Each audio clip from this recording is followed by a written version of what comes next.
Hi, my name's Trevor Lowes and I'm co-founder of Reflex 3. I think my expertise and passion for the industry is around the screening technologies and how we push forward the Flexo process. I'm Tony Reimer, Head of Print Technical and Development at Roberts Martin Leeds. I'm in charge basically of print and I work with the printers and studio perfecting our process and trying to get the best possible quality for customers. Hi, I'm Lucy Shepherd. I'm Head of Packaging for Warburton's. So I've spent 25 years in the packaging industry. I've run studios. We deal with all the print and artwork for Warburton's, and I've had a long background and history in the food and packaging industry. Gary Pollard, I'm from Huber Group. I'm part of the Huber Group UK and European colour management team. My name's Paul O'Connor. I work for DS Smith Livingston. I'm the print manager currently. I've been with the company for 9 years now. I left school as a 16-year-old and went straight into the print industry. I've remained in the industry now for 37 years. Did a variety of different print processes, technically very good in terms of these different processes through litho, gravure, flexo, and I hope to use my skills and expertise in terms of picking out the best print for these awards.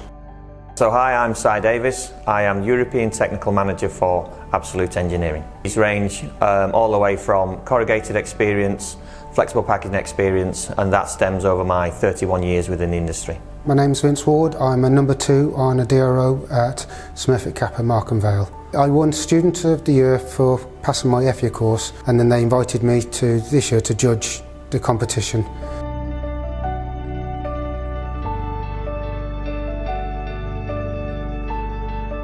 It was an honour to be selected or asked to come and judge for the FIA Awards this year. The category I was given was the wide and narrow web on film, both for reverse and surface printing.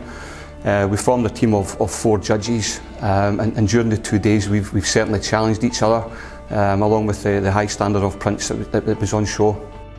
There's such a range of talents and expertise here, and I've learnt a lot from the process. It's been really hard because we've had such a high calibre of entries. The interesting thing with this process is that when you talk together, you find that you have you come to a common result.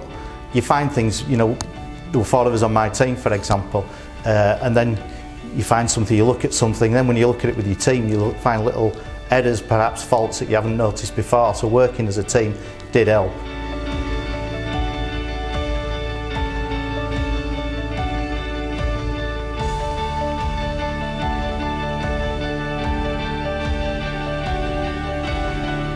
I've been involved in judging the corrugated section, so it was really great to see how the corrugated market is pushing forward, and you can see them reaching out into other areas, converting offset litho to post-print.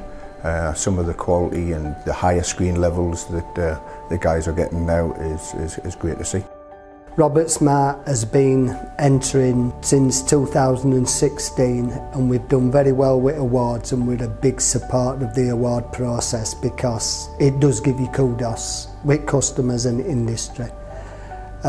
Being asked to judge was a great honour, but it's also a very frightening thing to do because no matter how well you think you print and how good you think your lads are and your lasses, you see what you're up against.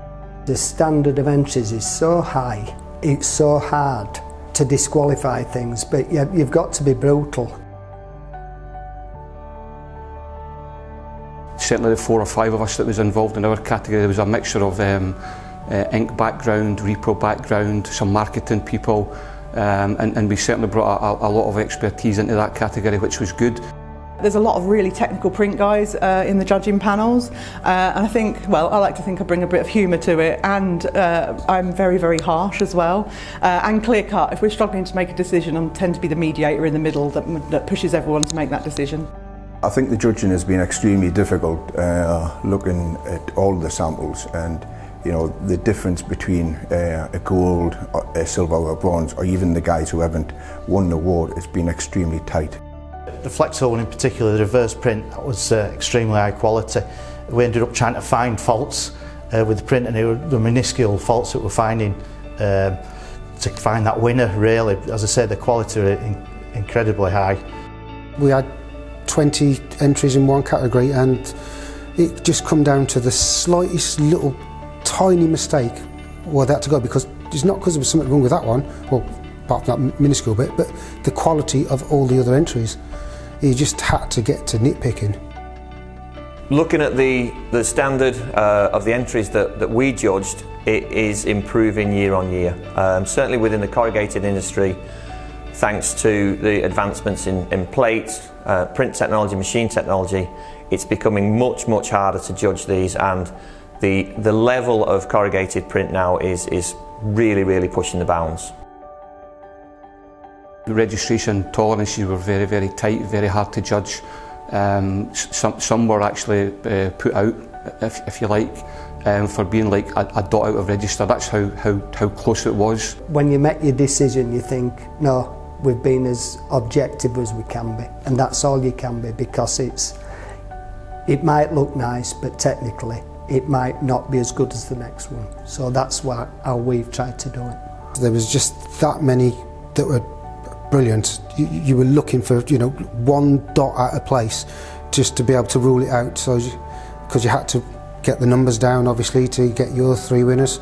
Nobody prints perfectly, and I'm being honest. I were going for the one with the least faults, and that's being honest, because everybody who prints knows there's no such thing as perfection. So I don't think you can ever have the perfect print, although I'm sure a lot of people would argue with that. But during this process, we've seen some that have come really, really close.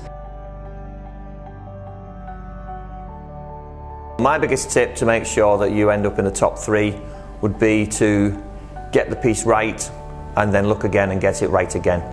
Check the register, absolutely check the register. Quite a lot of them have really clear errors with registration. The print execution is key. Complexity design obviously plays a part in that. Registration, the cleanliness of the tone areas is absolutely key as well. Some reversed out text, the clarity of the dot, it's really, really, really challenging. And I can see that the quality now is exceptional. Go over the whole thing with a fine tooth comb. Just make sure you're in register, just make sure everything's nice and clean. The solids have got a good layer down, there's no picking off anywhere.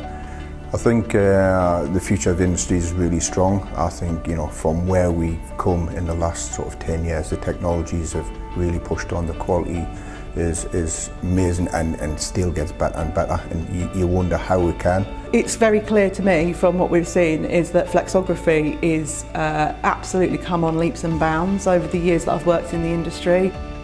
The skill set of the printers, from year on and year on, we see a continued improvement, and I think there's a long way to go in flexo. It's really, really, really good now. We need to get people trained. And it isn't all down to automation. You still need decent people, in my opinion, and I will never change that opinion. So for me, the future of print, I'm not going to talk about the print itself, but I think we need to encourage the next generation of people to come into the industry. I think that's the key to keep pushing the industry, because those new people will come in with new ideas and new innovations. It's a great industry to be involved with, and I wish younger people would get involved. I think we need to find that way of bringing younger people into the industry. They're the future, let's face it.